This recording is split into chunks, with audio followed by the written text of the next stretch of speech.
ndoshta zoti Kurti ka biseduar, është konsultuar në këto njenin këtyre dy shteteve dhe ka marrë ndonjë mendim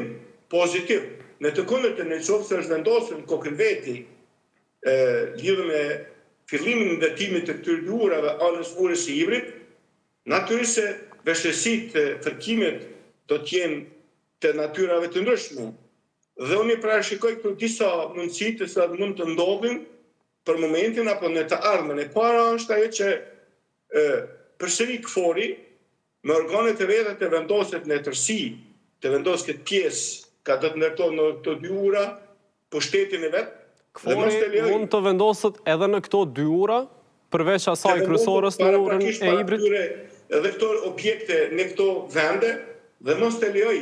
ndërtimin e urave të tilla sipas planit të bërë nga ana e qeverisë, apo mundet me heshtje të pranoj ndërtimin e urave të tilla dhe pastaj të shkohet të shifet zhvillimet e ardhme se si do të bëhet duke protestuar, duke shprehur mendime, duke shprehur zhgënjime ndaj qeverisë së Prishtinës,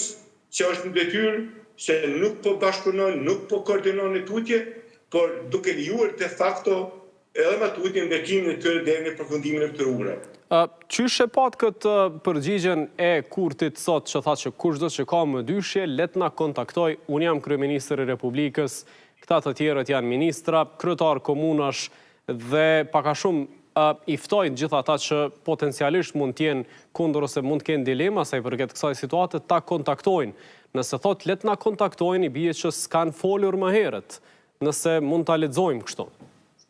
Po kjo është tash njerë në gjinemi në një fazë që është duket sikurse me qenë fazë paraelektorale, parasysh se Kuvendi i Kosovës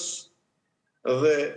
deklaratat për rreth Kuvendit të Kosovës, për konstituimin e Kuvendit, daljen e qeverisë, dhe diskutimet nëpër media të ndryshme po bëhen sikurse me qenë para fushatës elektorale. Pra ne nuk kam pritur ndonjë mendim tjetër nga zoti Kurti për këtë që ka thënë sot, që unë jam kryeministri i qeverisë së Kosovës në detyrë, kam ministrat, kam kryetarët, le ta kontaktojmë dhe bisedojmë. Kjo është një pozitë të cilën një shtet sovran e ka për mundësinë të thotë në çështjet e tilla në këtë mënyrë. Por nuk mendoj se është pozitive që për momentin që po kalon Kosova dhe gjendja që është në kuadër të Unionit Evropian dhe raportet e Kosovës me Shtetet e Bashkuara të Amerikës, as më tepër kur atje kemi një qeveri